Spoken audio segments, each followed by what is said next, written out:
Ngiyafisa ukuthi umshado wami ulungiseke, kodwa futhi ngibe nokuyibuza ukuthi kanjani. Ngoba phela lo muntu efanele ngabe kuwuye ongivikelayo, ongifaka ekhwapheni, akakwazi.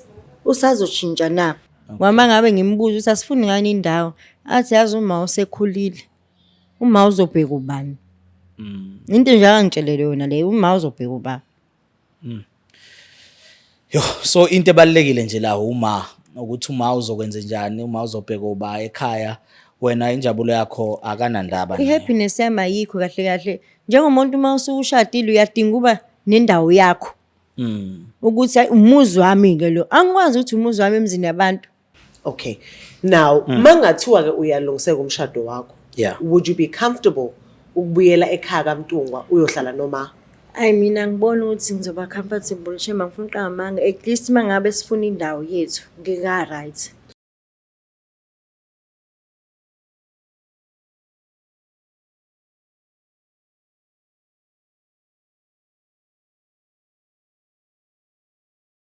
Enhla nasezantsi sizwe sikaPhunga noMageba Ningizimu Afrika yonkana manginibingelele ngokukhulu ukuyithoba nokukhulu ukuhlonipha. I'm your host ubaba uSokhulu. Siniphathele uhlelo imnandi kakhulu bafowethu lapho sithi khona ngabuyelani emendweni. Kanti ke bafowethu imina uSokhulu Mthiyana uZondo Sikhangana uSohlaza ingcweti yomsebenzi. Ngikubingelele mbukelo wami omuhle ekhaya, ngikumukele ohlelweni lethu namhlanje. Kanti ke bafowethu sesenyangeni enkulu, inyanga ka-August. Siyazi ke bafowethu sonke ukuthi inyanga ka-August inyanga esuke ibekela ukuthi inyanga yabantu besifazane. Abantu besifazane bafowethu ibona esikhona emhlabeni ngenxa yabo, abantu ababaleka kakhulu ezimpilweni zethu. Kanti ke bafowethu siyazi ukuthi uma wakha umuzi awukwazi ukuthi uthi umuzi kodwa engekho umuntu wesifazane. Ukuze kwazi ukuthi kube umuzi kube khona umuntu wesifazane. Uma engekho umuntu wesifazane kuvele kuthiwe leyo nto indlu. Asibabonge kakhulu nje abantu besifazane abasikhulisile nabasiganile na wonke umuntu wesifazane nje okhona. Siyathanda ukusho ukuthi nibalekile kakhulu, siyanidinga kakhulu empilweni, ngaphandle kwenu asilutho.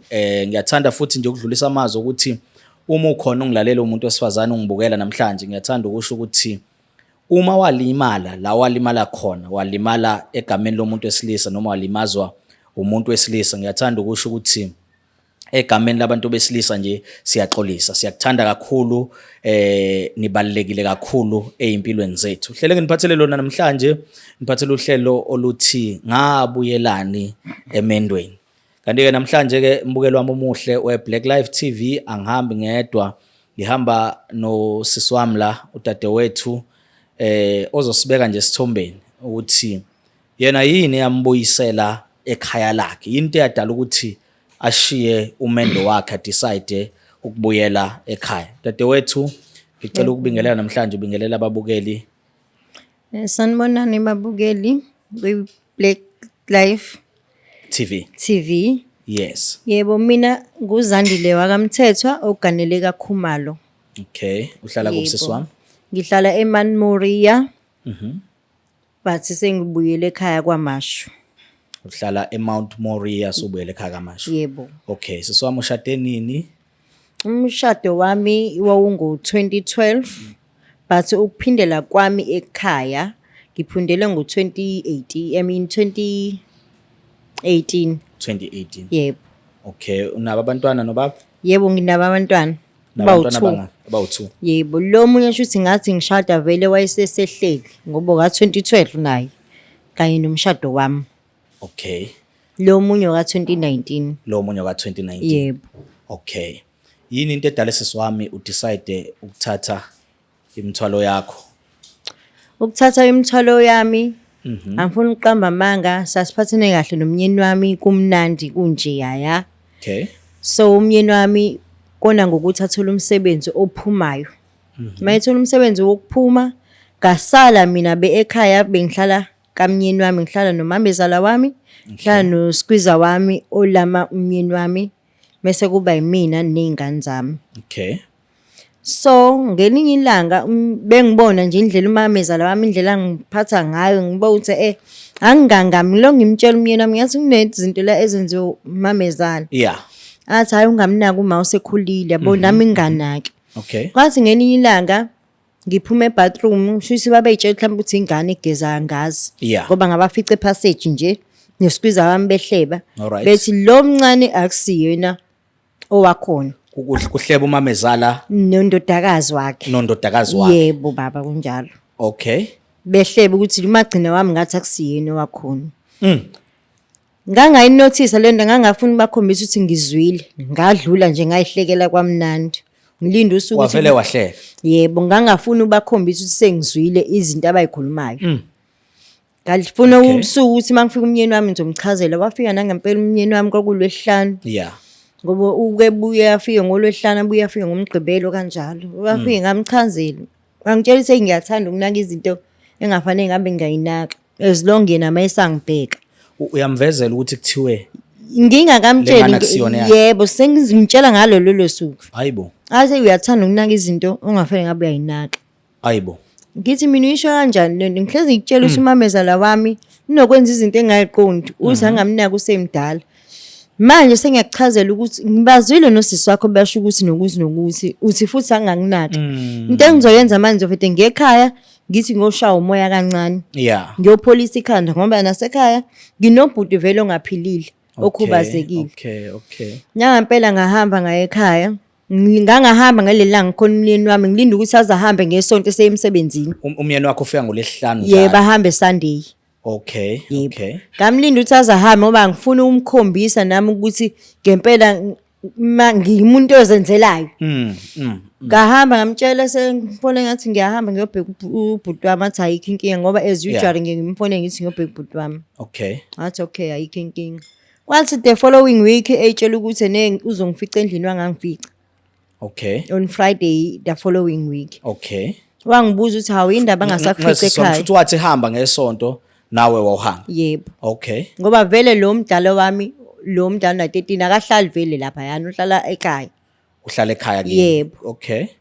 Hayi ngahamba ngifonela ukuthi hawu mangifika ekhaya indaba angakuthola hayi ngamchazela ukuthi ngiyabonga ngathi ngithatha inotice ngisafuna lento uyihlaziye kahle. Eish. Vele nobhuti wami la akekho right nami ngifuna ukupholisa ikhanda. Yeah.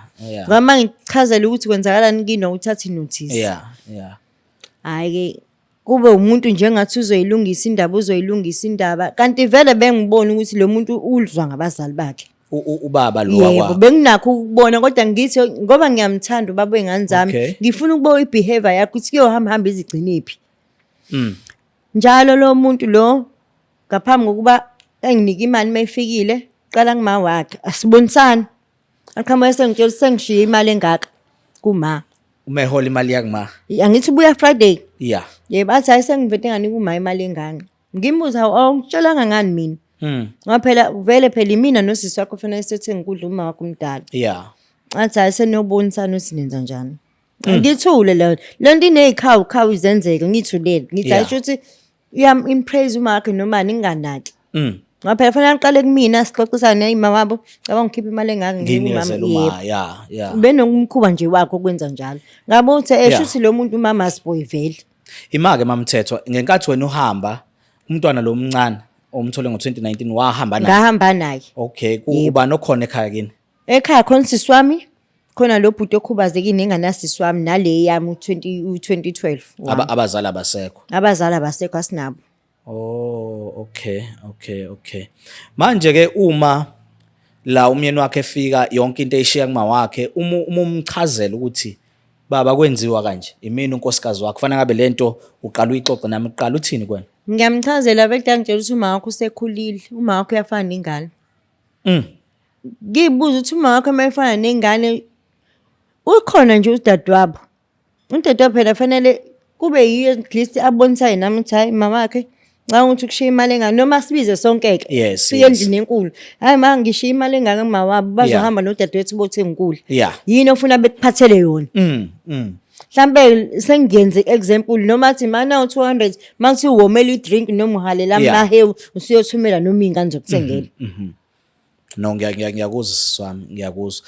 Yini kodwa mhlambe edala ukuthi baze bakuhlebe ngalolu lahlobo. Khona yini la khona abake bakusola ngakho into edala ukuthi baze bathi ingane akusiyona le ekhaya khona mhlambe la khona abake bakuthola uqhuzukile noma la khona abake bezwa khona nixabana nobaba wasekhaya uthi mhlawumbe ingane yini into edala bakuhlebe kanje? Ngokubona kwami isikhathi esiningi sichithe ekhaya plus mina engimdala ekhaya usisi wami oka-91 Oh. sisi wami oka-91 yimina engimdala kahle kahle ekhaya njengoba singasana mama singanasana baba.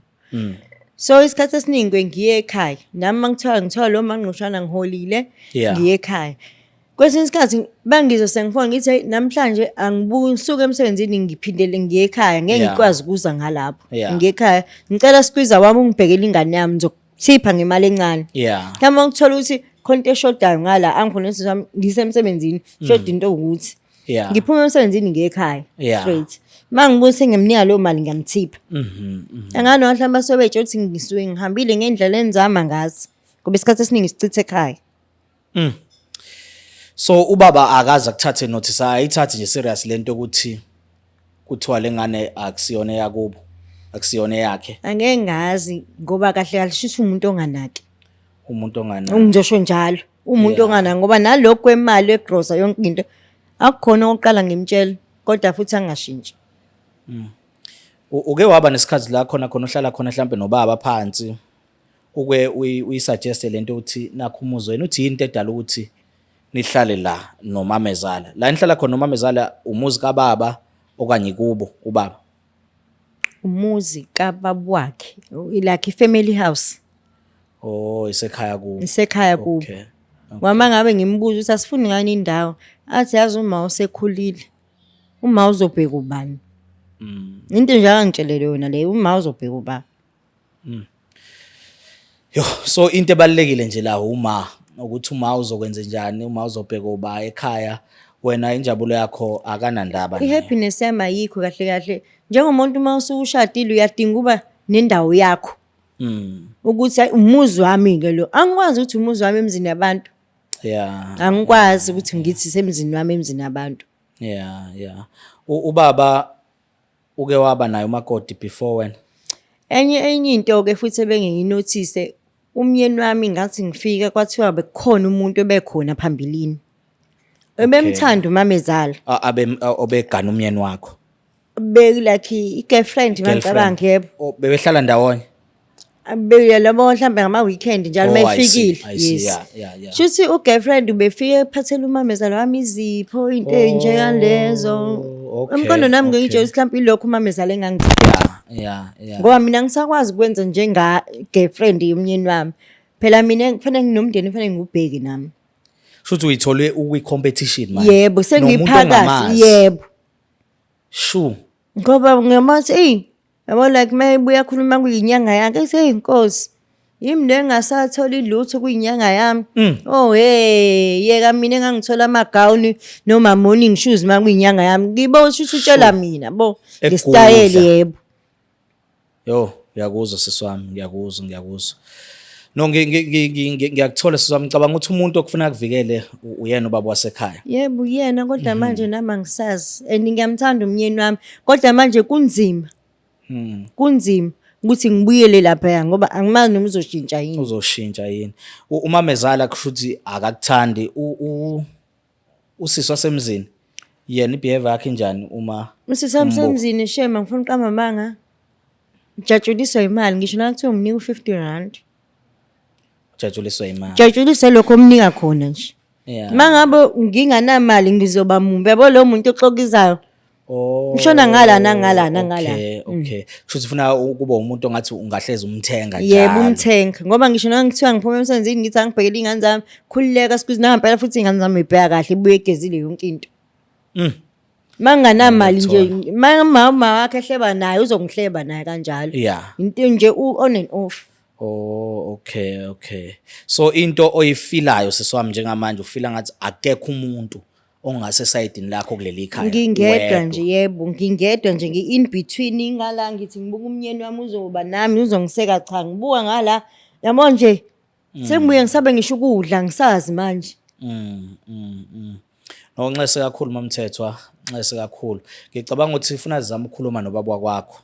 Sithole esayidini lakhe ukuthi kwenzakalani, why ungavikeleki, why uzizwa uwedwa ngoba isizathu esidala ukuthi ugodo kuye ekhaya akusikona ukuthi usu decide ukushiye kodwa bekuwukuthi mhlawumbe ufuna abone ukuthi lento iserious kangakanani? Yebo, bengifuna ukuthi abone ukuthi serious kangakanani.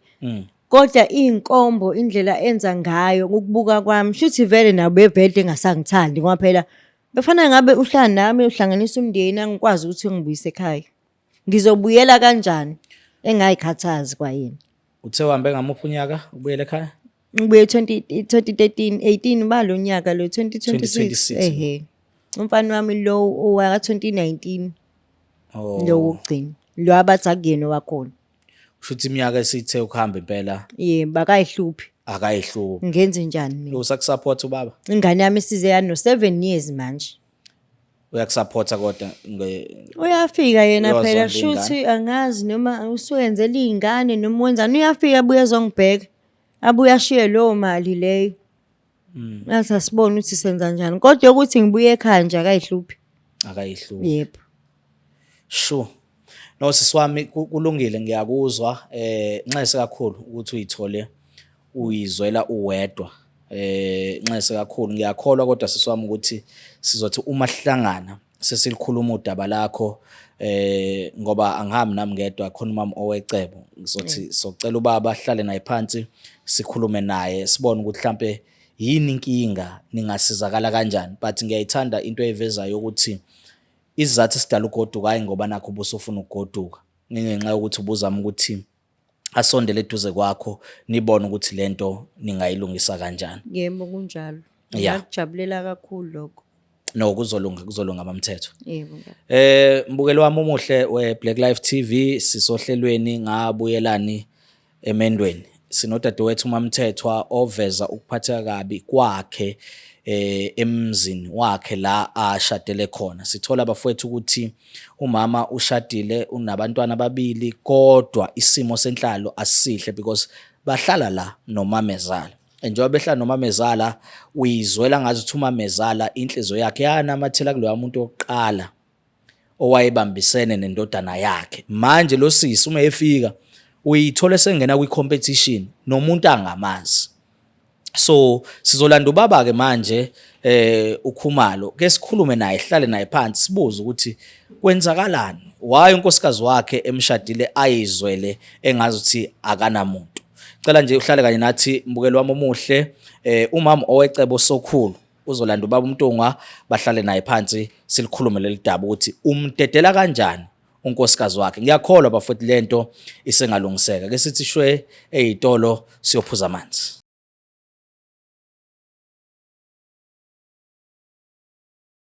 Siyabingelela ababukele emakhaya. I am your host Umama Owecebo Sokhulu. It is your favorite spot, Black Life TV. We are at it again. Siyabingelela siyanamukela futhi ohlelweni oluthi wabuyelani emendweni. Namhlanje we do have our guest kanye nathi sizothatha nje ithuba simbingelele introduce asitshele ukuthi luthini udaba lakhe and see how we can assist going forward. Siyabingelela bhuti wami kunjani? Angibingelele sisi Black Life ngiphinde ngibingelele nabalaleli. Yes. Ubaba igama ubani isibongo usuka kephi nendawo ngokuhlala? Ubaba uMntungwa lo sisi igama uNdumiso waKhumalo ngokuhlala ngihlala eMount Moriah. eMount Moriah. Yebo. Okay. So baba uMntungwa ngokwakho njengoba sila namhlanje unayi idea mhlambe engathi yini eyaqeda noma eyabhidliza umshado wakho noma masekhaya?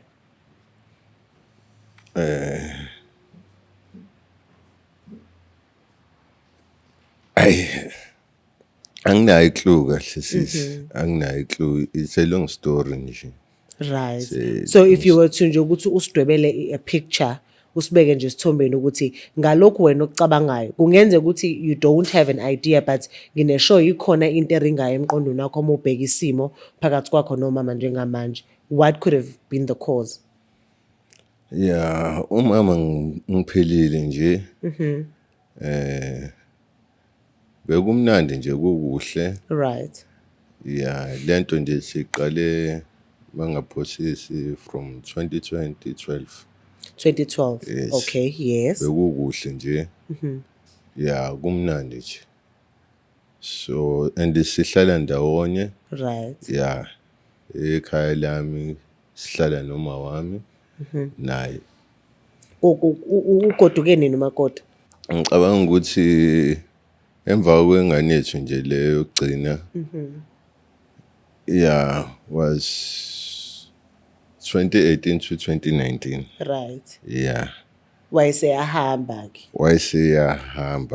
Wakubekela isizathu sokuthi ugodukiswa yini? Sike sayikhuluma kancane leyo. Right. Engibikela ngokungazizwa kwakhe. Ayiwachaza ke yena lokho akuchazayo. Noma singakuhlalelanga isikhathi eside. Right. Yabo wangibikela nje. Shuthi lento ikahle noma ifaka uma phakathi. It's a long story. Okay, so uma ekubikela imapha ama-actions wena njengomyeni wakhe osuthe wawathatha ukuzama ukusolve the situation at home? Ngizamile ukuthatha elinye igxathi but bengumuntu obengasitholi isikhathi nami. Okay. Obuye ehambe ngokumsebenzi. So ngokomsebenzi awuhlali ekhaya full time? Yes, ngingabe full time. Kodwa nje wangibekela umama ungazizwa kwakhe. And then igxathi othuke wazama ukulithatha ngabe bekuyiliphi? Kuningi nje sisi, kuningi. Ade ngazizwa ngawo. Ngokuthi nje indaba zeimali. Right. Kuningi ngendlela bengaphatheki kahle izinto shuthi ade ikhuluma uma. Oh, okay. But kuko konke lokho bengimtshela ngimchazela. And uma bese umuntu besekhulile uma. Okay. Ngimtshela ukuthi hayi kukanje. Yabo usekhulile uma. Yabo. So nje. Into kanjalo nje sisi. So uma nihlala naye vele. So bekuma kuwena bhuti kumakoti bese kuba abantwana benu. Abantwana. Okay. So nihlala emzini wenu uma nasenamlando noma nihlala ekhaya kaMtungu? Sekhaya nje. Sekhaya. Okay. If I may ask bhuti wami, sikhona isizathu esidala ukuthi ningabi nomuzi wenu nomakoti kodwa nihlala ekhaya noma? Sike sayikhuluma leyo. Kamlini sake sayikhuluma ngomama benokuyifaka leyo. Right. Sikhuluma ngamchazela ngesimo ke sama wami. Nambe ngibuka sona. Yes umuntu sihlala naye uma ngamchazela ngesimo sama ukuthi akukanje ngoba uma esakhulile uzodinga ukuthi ekwazi ukuthi enakeleke. So ngisimo sokuthi uma bese sekhulile isona sizathu ebesidala ukuthi ugcizelele ukuthi akuhlalwe la ekhaya. Yebo kunjalo. All right. Wena mawubheka ubudlelwane phakathi buka makoti noma mawukhona in your presence, do you feel like bayazwana, bayapretendana, khona ungahlalisani, khona okusolayo noma okubonayo wena njengomuntu nje osoceleni? Beku-right. Aku-right ukuthi kushintshe phi. Nami ngeke ngize ngikutshele sisi kodwa nje kwaku-right kwakhona la kushintsha khona engazi noma uma angazi nje bese umbango lento. Yabo. So you feel like bebanga wena? Bengathi yes abantu abasebebanga mina. Oh, okay. Ngoba befike ngikhulume nomama ngala engichazela indlela azizwa ngayo. Right. Yabo. Ngikhulume naye uma ngichazele nami ma kukanje. Yes. Umakoti wami lo kanje. Yabo. Ngicela ukuthi ephatheke kanje. Right. Kuwukuthi na uma ngibona ukuthi ubuye ngathi akayizwa kahle lento. Yabo. Ubona ngathi mhlambe uzongithathela yena. Oh, okay. Ngigcine mhlambe sengiphumile nala ekhaya into enjalo bengibona kanjalo. So you feel like uma wakho was being overprotective of you? Yebo. Okay. Ubhuti wena wedwa umntwana womfana ekhaya? Bekuyimina ngedwa nosisi wami. Oh, shothi uma wanthola nabababili wena lo dadewenu. Yebo. Okay. All right. Udadewenu uhlala phi yena? Uhlala ekhaya. Nihlala ekhaya nonke. Okay. No, kuyezwakala. So njengoba silana ke namhlanje ngokwakho would you feel ukuthi umshado wenu usangalungiseka uyafisa umakoti abuye ekhaya. What's your take on that? From that, yena uMamthethwa ngisamthanda. Noma sekube isikhathi eside Engekho ekhaya. Yes, engekho ekhaya, engekho eduze kwami. Okay, noma bengikwazi ukuthi ngivele ngithole leso sikhathi, ngikwazi ukubona nabantwana. Right. Kanjalo. So ngisadinga nje ukuthi sihlale phansi ke sikhulume lento. So but njengoba ula unaso isifiso enhlizweni yakho ukuthi ngathi ningasuka la namhlanje senulungisile umshado wenu. Kunjalo sisi, kunjalo ngoba phela kukhulekile manje. Yabo ukubuyela emuva into enje ifuna ilungiswe. Ngoba nabantwana bayakhula afanele bekhulele esimeni sabazali. Ngiyadinga nje ukuthi kube khona okulungisekayo. Okay. Ngakwelakhi side bhuti wami kukhona okubona kuwumxhantela kuyona yonke lento okubona kuyiphutha from eside lakho sikuyeke okwenziwa uma nokwenza umakoti wena othi uma wenza introspection ubone ukuthi no nami la njengomuntu ungangishayisile I could have done better. From specific nje nami kuke kwaba namaphutha la. Ngoba ungixwayise kakhulu uma engenzami. Kube ngathi uMamthethwa khona la enganaki khona nami. Okay. Khona la enganakanga kakhulu khona. Yes. Kwagcina isilimaza into eziningi ethandweni lethu. Okay. No. Ngoba uyakwazi bhuti wami ukuthi ulibone iphutha lakho and you are here today admitting ukuthi uyafisa ubudlelwano bakho phinde bulunge. Sizoya etolo siyodayisa and then we're going to bring ubaba sokhulu kanye nomama uMamthethwa ukuthi bahlale kanye nathi and then sizame sibone ukuthi iyipi indlela esingaya ngayo phambili. So babukele emakhaya ke we have heard our story from ubaba uMntungwa. Ukhala ngokuthi ngidembeselile Mama Owecebo, I could have done better, I could have done justice for my wife. Ngabe ngimvikelile but ke obviously okoniwe ngomlomo kungalungiswa ngomlomo. Asisishelele etolo masibuya sizobuya nengcodi yomsebenzi kanye noMamthethwa sihlanganisa umndeni wethu. Thank you.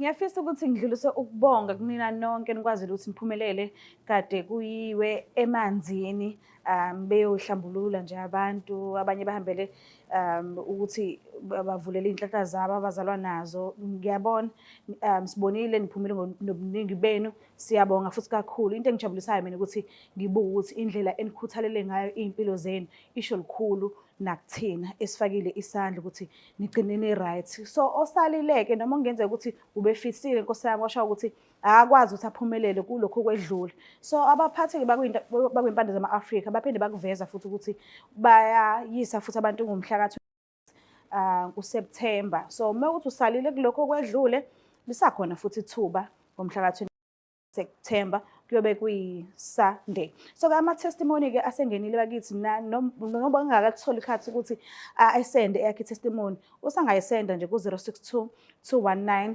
7748. Nakho okunye engafisa ukuthi ngikukhohlwe lapha kwimpande zama-Afrika bathe ngoba naku-August kuyinyanga yabantu besifazane, so yonke into isespecialini nama-products ey'nsizwa nawo futhi especially nakubona abantu besifazane kuphela ngoba nakho sithi inyanga yabantu besifazane kuphela. So ungasali kuyobe ku-Sunday kuyobe kuyiwa futhi emanzini. Okwakho ukufona nje ku-062 219 7748 ubuze ukuthi njengoba kuzoyiwa emanzini yiziphi izinto okudingeka ukuthi wena uziphathe uma ngabe uzongena emanzini. Osisike abasebenza efamasi bazonichazela zonke izinto okudingeka ukuthi niziphathe. And ngiyacela ezinye izazo ningayikhohlwa bakithi, nenze sure ukuthi niyabuzisisa, niyaphatha ngendlela enzobe niceliwe ngakhona. Kusawukuhlangana futhi lapha Shell Garage ku Soldiers Way la kade kuhlangene khona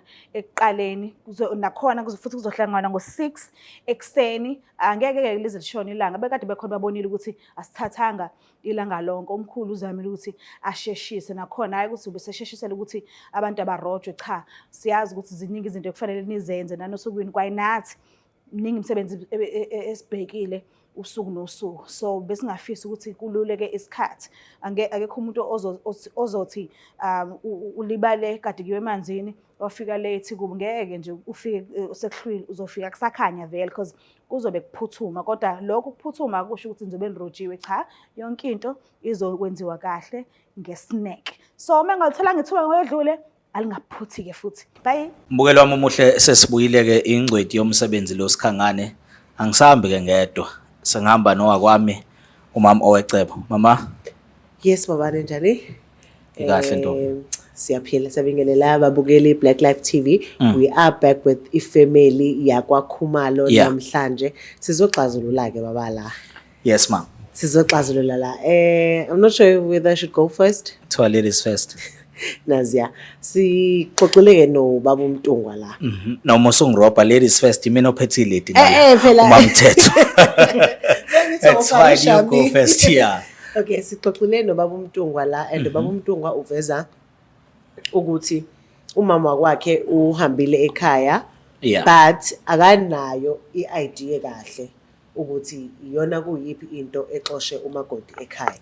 Uyakuveza ke kodwa ukuthi ever since unkosikazi ahamba uke unkosikazi wambeka esithombeni ukuthi akahleli kahle if ubaba away ngokomsebenzi futhi ngathi abasazwani nomamezala. Okay.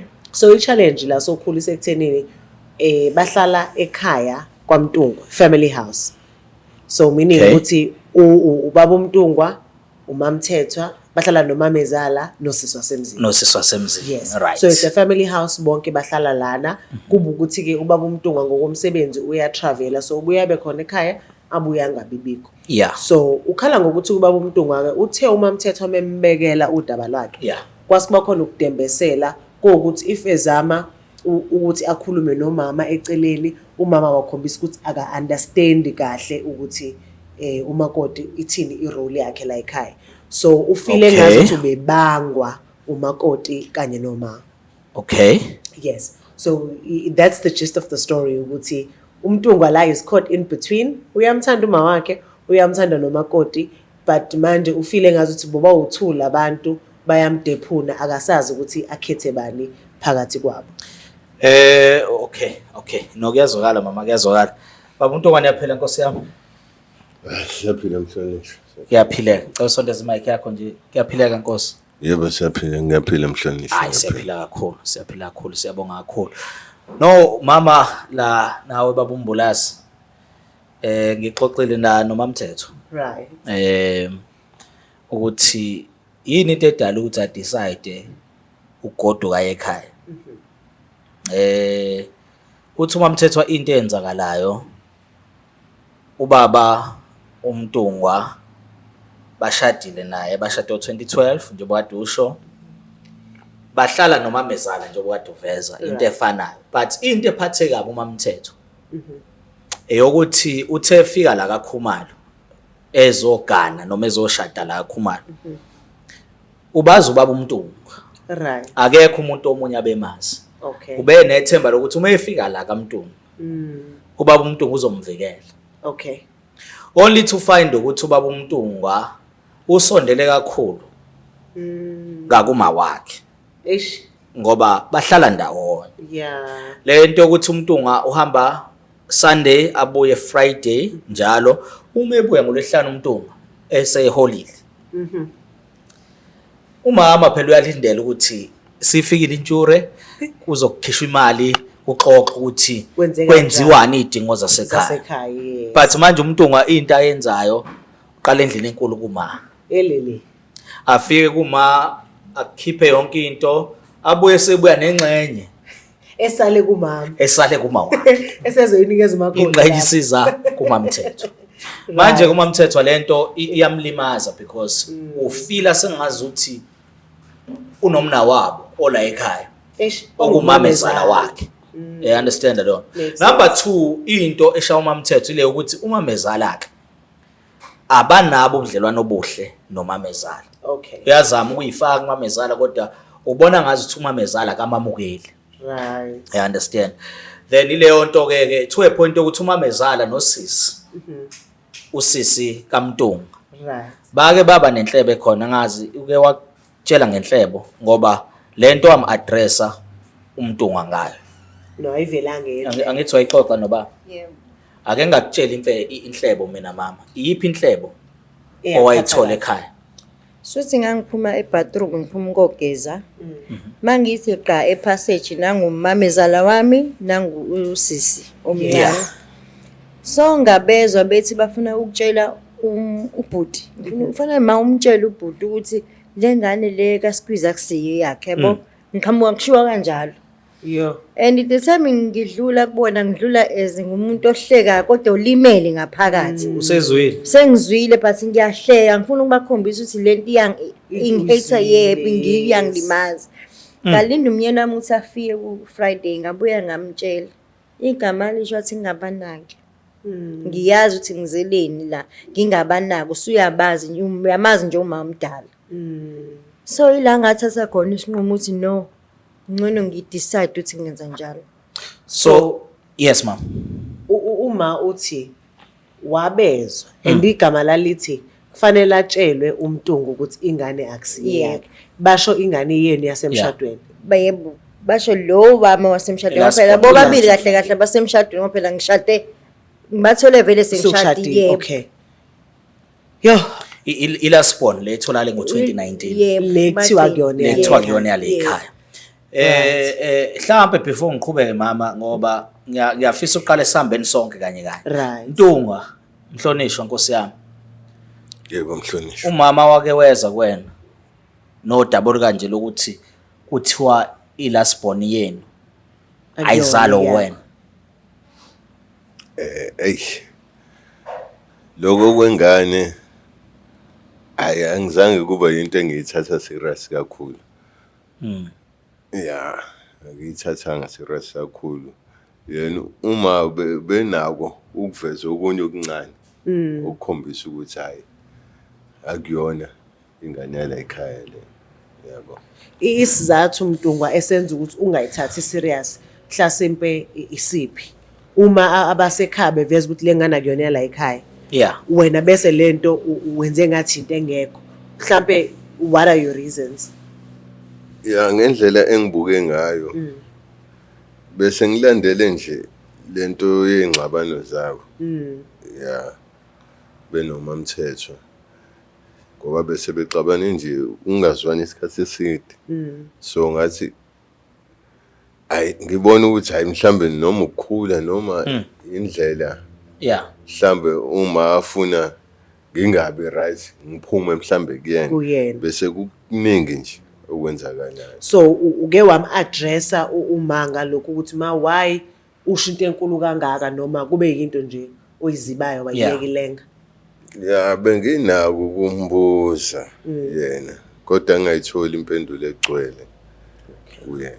Uma kuthiwa Mntungwa ilasbon yakho ayizalo wena noma ungayithathanga serious leyo nto wayikholwa yini wena?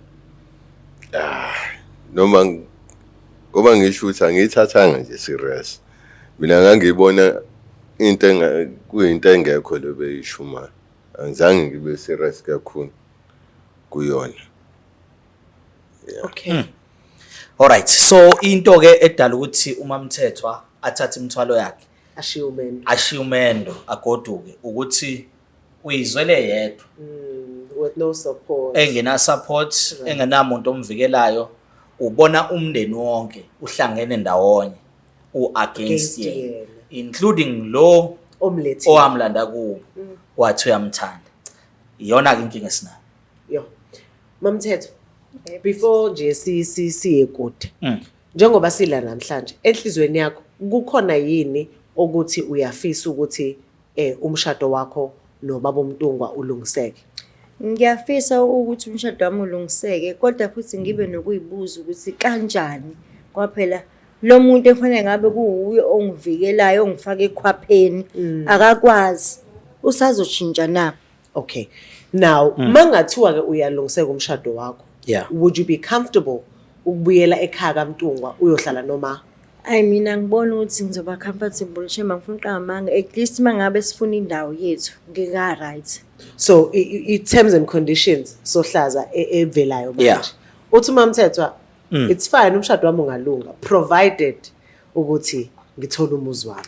Mama nginombuzo nje la Nkosi yami engifisa ukucheck ngakho ukuthi uyakwazi yini ukuthatha isinqumo uwedwa unga consultanga kuma wakho noma ungawufunanga umbono kama wakho kuyenzeka nje uyithathele isinqumo noma ukholwa ukuthi into iyiqiniso noma kufanele yenze ngaleyo ndlela ngoba uma wakho eseyivalidateile or approve. Yeah, engakusho sengasithatha isinqumo. Yeah. Ngoba kuningi bese ngikubonile. Nanesikhathi sesithathile umuntu elibele efunda ebona namaphutha ayenzakalile. Yeah, sengasithatha. Kusafe yini Mtungwa ukuthi uyithole uphaka nendawo kufanele ukhethe phakathi kwankosikazi wakho noma wakho? Yeah, kunzima khona. Kunzima kakhulu. Kunzima. Yeah. Yeah, kodwa kuzobonakala ukuthi mhlambe kulungiseka kanjani but kunzima kakhulu. Okay. Ukhule ubaba wakho bekhona ekhaya okanye ubaba bengena umuntu okhona emndenini? Yeah, beba khona leso sikhathi kodwa naye bekuwumuntu ade ehamba ngomsebenzi abuye ngaleso sikhathi ngoba ngisho iminyaka benokuyihamba. So umuntu kahle obe attached kuyena uma wakho. Okay. Now sinento ethi la Yeah. we're trying to break a bond of so many years because uMtungu uyaveza la sokhulu ukuthi umuntu okuyena abonde naye for the longest time uma. So now he feels ukuthi he needs to detach from uma and attach to unkosikazi.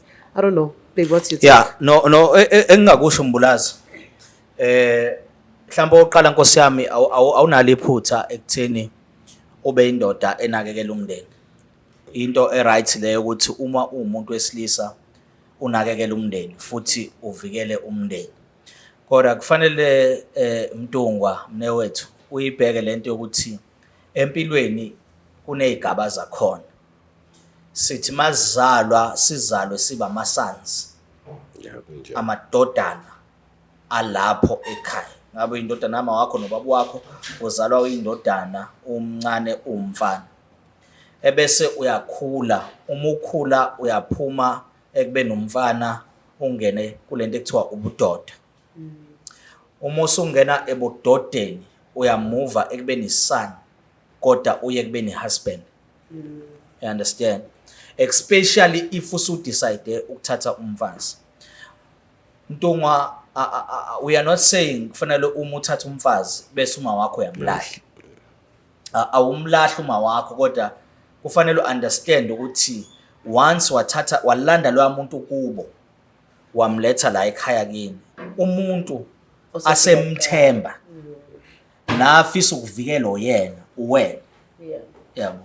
So the moment engakufeel ukuthi ukhona ngasesayidini lakhe uzozama yena ukuyidefenda. Ngenkathi sezama ukuyidefenda ila khona ezolwa khona ke. Yeah. Ngoba akana support. Baba Sokhulu wathinta indaba enkulu ukuthi baba Mtungwa I think la lento esho Sokhulu ukuthi once umuntu wesifazane wafila unprotected. Yeah. Definitely sure uzofuna ukuzilwela. Yeah. But inkinga mase seyilwela akazolwa ngendlela right. Because uselwa in a point of defense. Yeah. Yokuthi ngoba akekho ngivikelayo angizivikele mina. Yeah. So ukuze ukwazi ukugwema leyo nto kufanele wena njengomyeni wakhe uqinisekise ukuthi uyamenza afile ukuthi uvikelekile ukuze yena ezokwazi ukuthi relax. Yes, Because lento ifana nokuthi uma umuntu ephambi kwakhe ehlohla isibhamu awuna choice than to retaliate. But if uwazi ukuthi anginaso isibhamu mina kodwa ubaba sekhaya unaso isibhamu mangena umuntu nesibhamu ayikho vele into ongayenza kunalokho kuzofanele uhlehle utetele lo nesibhamu angicashe kulo nesibhamu. So nalana ke into efanayo umunikeze unkosikazi wakho leli themba lokuthi ngisho ngenzakalani la ekhaya but I know ukuthi mangikhosele kumnyeni wami lento izolungiseka. So I think ilona phutha nje lele ekufanele silungise kuyona yonke lento ukuthi menze unkosikazi wakho akwazi ukukuthemba ngoqobo lwakhe ukuthi noma ungekho phakathi kwekhaya kodwa akahlalazi ukuthi ukhona umyeni wami uzoyilungisa lento. Yeah, so Mtungwa akungabi khona inkulumo eyenzakalayo phakathi kwakho noma wakho ongeke uzube comfortable ekuthini ifike kunkosikazi wakho. Ukuze ukwazi kwakha lo mndeni wakheke ngoba uyamdinga uma wakhe empilweni yakho. At the same time uyamdinga unkosikazi wakho. So ukuze ukwazi kwakha lo mndeni uphile. Labantu boba u2 ufuna ba understand ukuthi babalekile boba u2 kuwena kodwa ungabafaki kwi-competition. Fanele kwazi ukuthi umuntu osezaqala manje Unkosikazi wakho empilweni yakho unkosikazi wakho. But lento ke Mtungwa ithi awukwazi ukuvuma ukuthi unkosikazi wakho akhulume kabi kuwena ngoma wakho noma wakho awuvumi futhi ukuthi ahlebe ngonkosikazi wakho kuwena. Leyo nto izokwenza ukuthi labantu boba u2 babe nokuthula nawe ube nokuthula kodwa once wena waba yixoki wafika kuma wakho wahleba ngonkosikazi wafika unkosikazi wahleba ngomama loyo muzi uyalimala. Yabo? So manje Mtungwa lento ifuna ukuthi ubuyele emumva ume wena ngoba umuntu ozokwakha ikhaya la Khumalo wena. Yabo? And awufuni ukuthi uma wakho afile engazuthi wakukhulisa wamlahla. At the same time unkosikazi wakho awufuni ukuthi afile angathi ulahliwe yedwa. Uyayithola Mtungwa lengisho? Yes, right. Uthini lana ke Mbulazi ngokuthi uma sisuka la mhlawumbe ube nendawo owakhela kuyona unkosikazi ngoba you know ukuthi ngisho bangazwana kanjani unkosikazi wakho noma wakho. Yeah. Kodwa umuntu nomuntu esifazane uyadinga ukuthi abe nespace sakhe la azochachaza khona nje agijime khona. Asha u5 nginamanga mamthetho. Uqinisile angikwazi nanokuthi semzini wami. Angikwazi nje afuna uqamamanga angikwazi. Akwazi nokushintsha amakhethini. Angikwazi fanele ngilindele umamezala wami ukuthi hayi ke namhlanje ke senza ukuthi ngisho ukupheka fanele ngitshele masipheka namhlanje. Athi hayi yenzani ukuthi ngoba ngizothi ngiyabeka mhlawumbe yona akayithandi leyo nto. So ufuna uhlezi ulandela kuyena. Yebo ngilandela kuyena ngifuna uqamba kahle ngazi noma ngithi ngumsizi walapha ya noma angizazi in between. So awuyifili lento ukuthi unkosikazi. Ayikho into eyodwa engiyifilayo ngifuna uqamba amanga. Ntombi. Akho lutho nje engilifilayo. Uyamuzwa umama Nkosi yami? Hayi ngiyamuzwa uyayikhalela. Yeah. Yazwa ngani. Yeah, hayi. Wonke sesikhulumile. Yeah, ngicabanga ukuthi before nje silungise zonke izinto. Kuyadingakala ekhona naye umama. Silungise nje. Yonke nje lento ebe khona. Siqale nje silungise. Yeah, before siya forward. Yeah. Ebe khona ba uma wakho. Umama. Uyabona ke Mtungwa nansi ke la ilahleka khona. Ilahleka lapho ke Mbulazi. Njengamanje la umdingo udinga ukwenza izinqumo nonkosikazi wakho. Once wenza izinqumo nonkosikazi wakho, wena ozobe usuyom-address uma. Not ukuthi nithathe izinqumo noba u3. Yeah, understand? So into edingakalayo ukuthi nina thathani izinqumo noba u2. Ebese ngabo unkosikazi wakho yisa kuma wakho. Kube wena oyomtshela ukuthi mina nonkosikazi wami sesidecide ukuthi sokwenza kanje. Ngoba Mtungwa muthi wena uyodiscussa noma ngizokubuza into ukuthi uzothini uma njengamanje nivumelana nonkosikazi umamthetho ukuthi niyokwakha umuzi wena afika athi uma cha uzokwenza njani? Yeah, kuyazwakala but bese ngibekele pointini lokuthi nje sibe sonke mhlambi ikhulunywe lento esibhekene nayo. Hayi ngoba kukhona ozokhuluma enye into eceleni nomunye. Nje sibe sonke ukuthi hayi okay ke isinqumo engisithathayo u1 no2 no3 la. Kwenzeka kanje ekhona naye. Ugezeke yonke into ekhona. Bekuyilo Yakuzwa Nkosi yami. Yeah. Njengamanje umkakho uhambile usekhaya. Isiphi isinqumo ofisa usithatha? Yeah, isona lesebengisisho nje. Ukuthi manje besisidinga vele ukuthi sihlangane sonke. Yeah. Sikulungise. Kugezelwane, kuqhubeke iwe forward. Ngibone nami ukuthi noma umthetho izinto ngilungisa kanjani.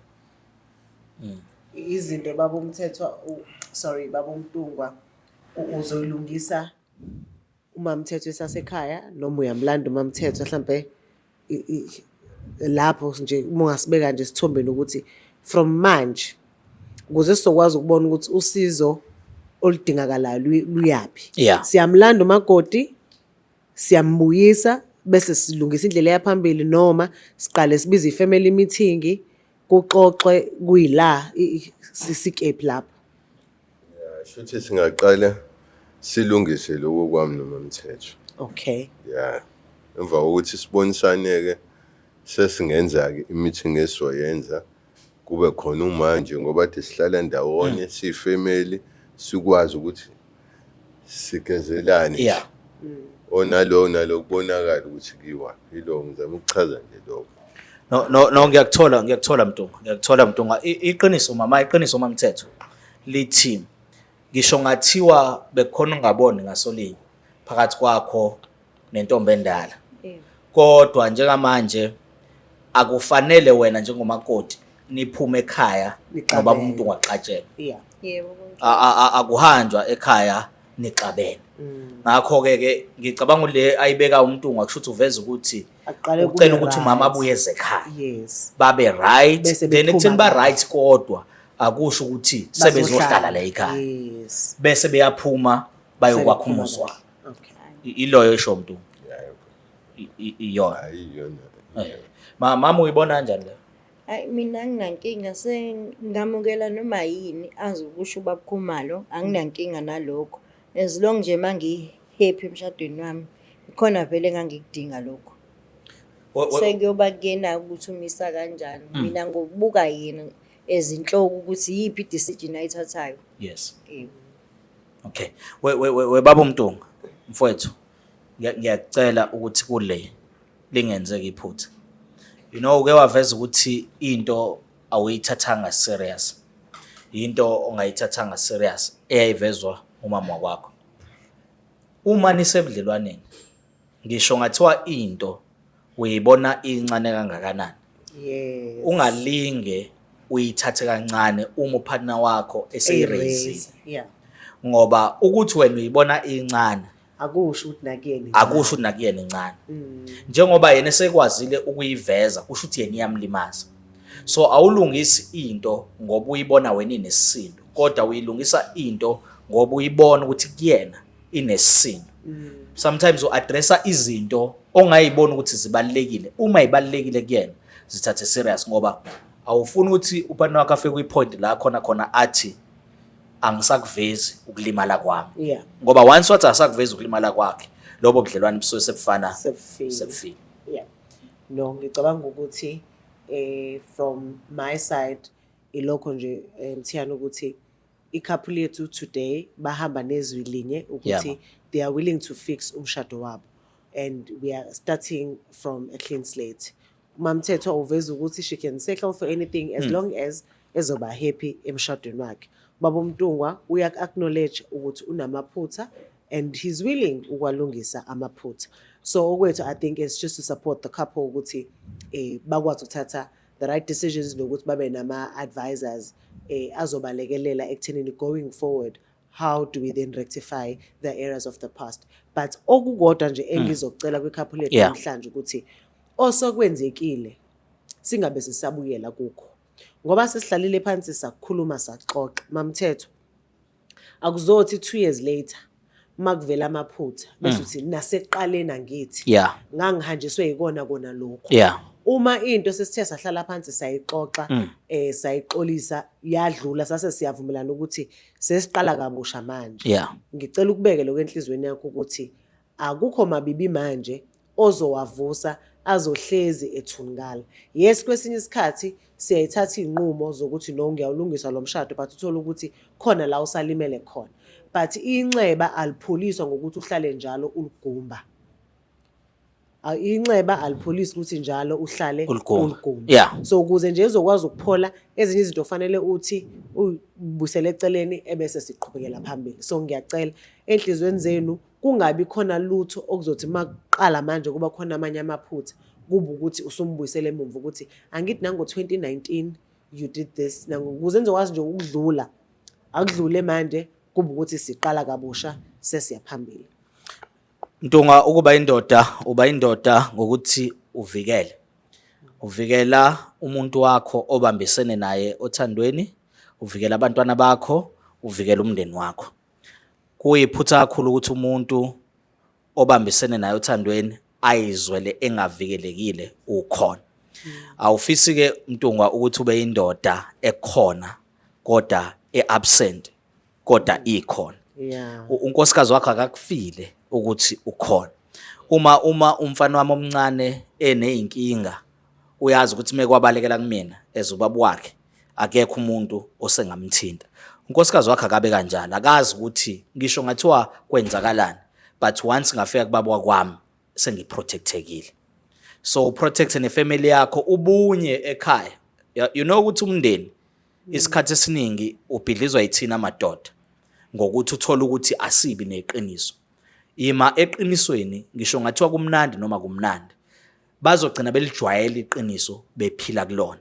Uma wakhe akazi ukuthi uyamthanda, uma wakhe akazi ukuthi uyanakekelwa, mamthetho ningabi nento yokuthi uma seniphumile niyokwakha umuzi wenu bese umaka Ntungwa angabe sanakekeleka, angabe sondleka. Ungahlali unento nawe emqondweni wakho ukuthi umamezala akangifuni. Wena zama ukwenza lokho kungokwakho, angathi yena menze okwrong kuwena nawe uphendule ngorong ukuze gcineni ikhaya lenu lakheke. Yeah. Khona ufisa ukusho Mtunga? Mina nje ngibonga kakhulu kwaba Black Life. Ngibonga kakhulu. Ngoba khona ukulungiswa. Khona into ebekade ayidinga ukuthi ilungiseke. Yeah, and ngifundile ngamaphutha amaningi. Yeah, kuyasho ukuthi nangaleso sikhathi phela nokukhula sekukhuleka manje. Yeah, izinto ngeyifani nakulo futhi nje asithi ngeke kuphinde nje kwenzeke. Nami ngifundile ngamaphutha amaningi. Yeah, umamthetho ngimthanda umamthetho. Yeah, so alungise nje amaphutha. Silungise nje siqhubeke siye phambili. Siyabonga. Mamthetho. Ngabona ismile kwamthetho. Hayibo kunini angifuna ukuzwa lento le ngiyabonga kakhulu aba Black Life. Ngiyabonga ningibuyisela yena lokho malo wami Nkosami. Nkosi Ngiyajabula kakhulu ngiyabonga. Siyabonga kakhulu. So injalo ke bafethu indaba yethu yanamhlanje we can see ukuthi ifamily yethu ihamba with ama happy faces, sithola ama smiles lapha nalapha. So thank you so much for tuning in on Black Life TV. It is your host Umam Owecebo Sokhulu, angihambi ke ngedwa, ngihamba no my better half ingcweti yomsebenzi. Baby, over to you. Siyabonga kakhulu umbukelo wami omuhle, ingcweti yomsebenzi, family yakho Khumalo ejabulile namhlanje. Siyacela nje ungakhohlwa ukusubscribe, ulike, ucomment. Siyawathatha serious kakhulu ama comment enu. Siyabonga kakhulu nje ngesupport yenu. Thank you so much. Black Life Traditional Pharmacy izimpande zama-Afrika. Sikulethela konke ongakudinga. Sisebenzisa imvelo kokulapha, sididiyele izimpande, kwahlanganiswa ongoti abahamba phambili kwezokulapha ngesintu. Senzela wena. Sikhona isikhafula sokubuyisa isithandwa sakho, ukuthola umsebenzi, ubuyisa umuntu wakini owaduka. Sikhona neziwasho. Sikhona isiwasho sokugeza isichitho, ube nogazi, uthandeke ebantwini, ukususa amathunzi amnyama, nokuvula izinto zakho zikale phansi abantu bakuthande. Siyabasiza noma uma unenkinga umhlume, ama-ulcer, i-cancer, i-BP, ushukela, ama-fibros, uvule nesibeletho ukuzothola abantwana. Siyabasiza nosisi ukukhuphula isitofu sibeke ku-6, indoda ikuthande kakhulu izikuphi imali. Nobaba sebasiza ukuqinisa idonkipiri, umthetho uqine endlini. Wenza umuntu wakhe athande wena wedwa, alangazelele wena wedwa futhi, uphinde uvikele umkakho. Woza kithi e-pharmacy, e-Black Life Traditional Pharmacy.